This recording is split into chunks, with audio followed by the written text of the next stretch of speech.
Hello बच्चों, आइए प्रश्न को देखते हैं। यदि एबीसी गुणोत्तर श्रेणी मतलब जीपी में दे रखे हैं तो सिद्ध करें कि 1 बटा में ए प्लस बी, 1 बटा में 2b और 1 बटा में b प्लस सी समांतर श्रेणी में है मतलब एपी में है। प्रश्न को हल करने से पहले इसकी मुख्य अवधारणा के बारे में चर्चा कर लेते हैं। मुख्य अवधारणा मुख्य अवधारणा में समांतर श्रेणी और गुणोत्तर श्रेणी होती क्या है वो हम लोग बता देते हैं।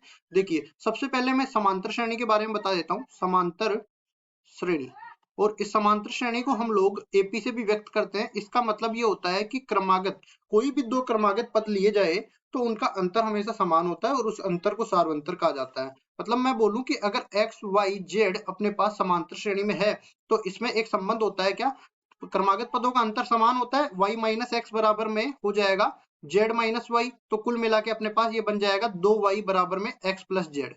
ये इस तरह का ये संबंध बन जाएगा। इसको मैं समीकरण नंबर 1 नाम दे देता हूं। अब इसी तरह अगर मैं गुणोत्तर श्रेणी की बात कर रहा हूं तो गुणोत्तर श्रेणी का भी एक विशेषता होती है। क्या? गुणोत्तर श्रेणी, इसमें क्रमागत पदों का जो अनुपात है वो हमेशा समान होता है। इसको जीपी से भी व्यक्त किया जाता है। और जैसे मैं बोलूं कि अगर एक्स वाई जेड तीन पद जीपी में दिए गए हैं तो क्रमागत पदों का जो अनुपात है वो आपस में बराबर होगा। y बटा एक्स बराबर में जेड माइनस वाई, जेड बटा वाई होगा। और अब देखो, इसको वज्र गुणा कर देते हैं तो यहाँ से वाई स्क्वायर बराबर में एक्स जेड मिल जाता है। इसको मैं समीकरण नंबर 2 नाम दे देता हूँ। अब देखो, इस तरह समांतर और गुणोत्तर श्रेणी का उपयोग करते हुए सवाल को हल करते हैं। सबसे पहले हमें एबीसी गुणोत्तर श्रेणी में दे रखा है और ये सिद्ध करना है समांतर श्रेणी में। तो ये थोड़ा सा मेरे को जटिल सा दिख रहा है तो मैं मान के चलता हूँ।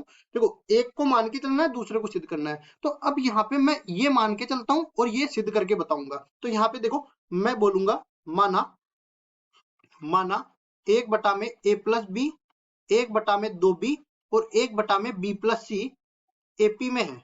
एपी में है। अब देखो, मैं सिद्ध करूंगा यहाँ से एबीसी जो है वो जीपी में है। तो यहाँ से अगर ये एपी में है तो इसको मैं इस तरीके से लिख सकता हूँ समीकरण 1 में जैसा दे रखा है। तो देखो, लिखेंगे प्रश्नानुसार 2 बटा में 2 गुणा में वही है ना, तो 2 बटा में 2 भी हो जाएगा बराबर में ये दोनों पद आपस में जुड़ जाएंगे। मतलब कि 1 बटा में ए प्लस बी, 1 बटा में ए प्लस बी और ये जुड़ जाएगा 1 बटा में बी प्लस सी, 1 बटा में बी प्लस सी हो जाएगा। उसके बाद देखिए यहाँ पे, अब देखिए यहाँ से 2 से 2 कट गया, इधर तो रह गया अपने पास 1 बटा बी। और दूसरी तरफ अब अगर लसे पे लेते हैं तो लसे पे आ जाएगा इसका a प्लस बी गुणा में b प्लस सी। ठीक है, ऊपर अपने पास ये एक तो गुणा हो जाएगा b प्लस सी से और ये एक गुणा हो जाएगा a प्लस बी से। तो देखिए, इसको आगे हल करते हैं तो यहाँ से वज्र गुणा कर लेते हैं। वज्र गुणा करने पर फायदा ये होगा कि a प्लस बी गुणा में b प्लस सी, ये तो 1 से गुणा हो जाएगा। ठीक है, और बचा हुआ जो b है ये गुणा हो जाएगा किससे, ये अंदर जो है 2b, ये तो हो गया 2b प्लस a प्लस सी बन गया। अब उसके बाद देखो, इसको हल करते हैं, इनको गुणा कर देते हैं। a को b से गुणा करते हैं ab, a को c से गुणा करते हैं ac, b को b से गुणा करते हैं b स्क्वायर, b को c से गुणा करते हैं bc। और दूसरी तरफ भी हम लोग देख लेते हैं यहाँ पे ये क्या बनने वाला है। यहाँ से b को जब 2b से गुणा करते हैं तो 2b की घात 2, यहाँ से b को a से गुणा करते हैं तो ab, b को c से गुणा करते हैं तो bc। अब जो कटने वाला पद है उसको काट देते हैं यहाँ से। तो देखो, bc से bc कट गया, ab से ab कट गया, एक बी स्क्वायर से एक बी स्क्वायर कट गया और इधर तो केवल बी स्क्वायर रह गया, इधर अपने पास एसी रह गया। मतलब कि बी स्क्वायर बराबर में एसी आ गया।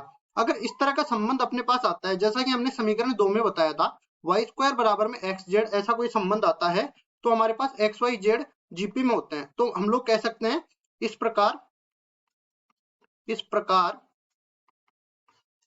ए बी व सी गुणोत्तर श्रेणी में है, जीपी में है। इस समीकरण को देखते हुए हम लोग कह सकते हैं कि एबीसी जीपी में है। इस तरह से हमने जो एबीसी जीपी में दे रखे थे ये सिद्ध करना था, तो हमने ये मान लिया कि ये एपी में है और एबीसी जीपी में सिद्ध करके बता दिया। यही हमारा उत्तर हो जाएगा। आशा करता हूँ ये सवाल आपको समझ में आया होगा। धन्यवाद।